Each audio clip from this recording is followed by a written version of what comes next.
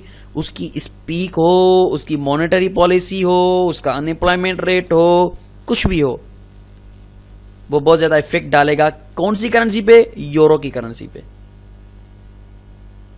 ٹھیک ہے نا, یورو کی کرنسی پہ اس کا بہت زیادہ افیکٹ پڑنے والا ہے, چاہے وہ ای C be who, monetary policy who E C be کی, یا ای سی بی ماریو دراگی جو پریزیڈنٹ ہے اس کی اسپیک ہو, کیونکہ اس کی وہ اسپیک میں چینجز بتا رہا ہوتا ہے, نیو پروجیکٹس کی, امپلائمنٹ ریٹس کی, انٹرسٹ ریٹس کی, کچھ بھی جو بھی ہے اس کا وہ سارا بتا رہا ہوتا ہے کہ ہم نے یہ چینجز کی ہیں, یہ کیا ہے. تو اس کی اسپیک سے بہت زیادہ امپیکٹ مارکیٹ پہ پڑ سکتا ہے.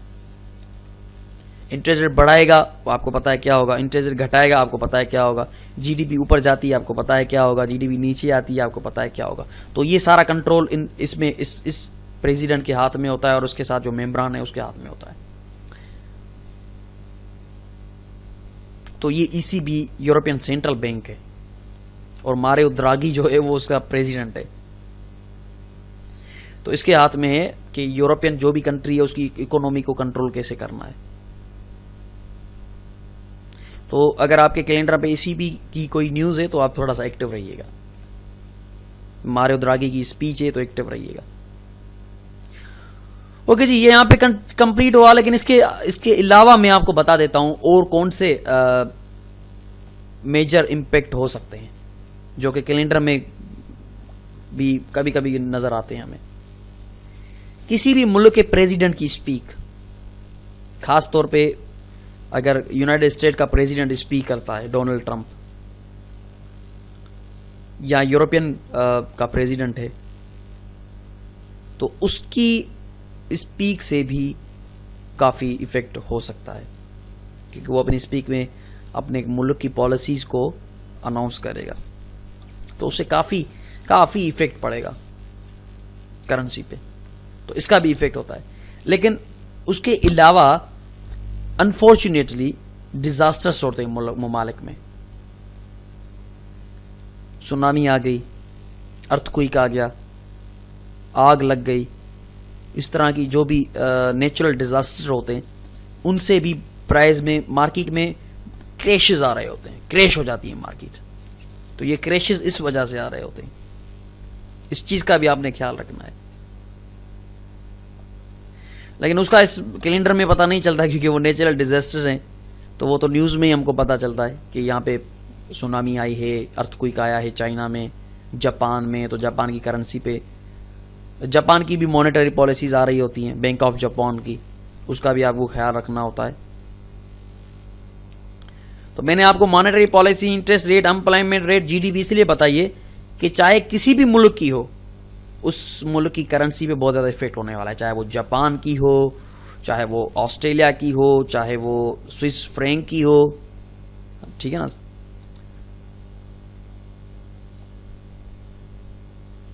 تو یہ آپ کی کرنسی پہ بہت زیادہ امپیکٹ کرنے والے فیکٹر میں آپ کو بتا رہا ہوں. اوکے جی، تو یہ فنڈامنٹل کا چیپٹر یہاں پہ کمپلیٹ ہوا ہے، اور ایگزامپل کا ویڈیو میں بناؤں گا، اس میں آپ کو دکھاؤں گا کہ کس طرح کی کون کون سی نیوز آپ کے آپ کے کیلنڈر میں نظر آئیں گی، اور اس کو کیسے ہم ریڈ کرنے کی کوشش کریں گے، اور کیسے ہم سمجھیں گے کہ یہ اسٹرانگ ہوا ہے یا ویک ہوا ہے. وہ اسی چیپٹر نمبر 15 کا جو ہے پریکٹیکل ہے، اس پریکٹیکل میں آپ کو ڈیفائن کرتا ہوں.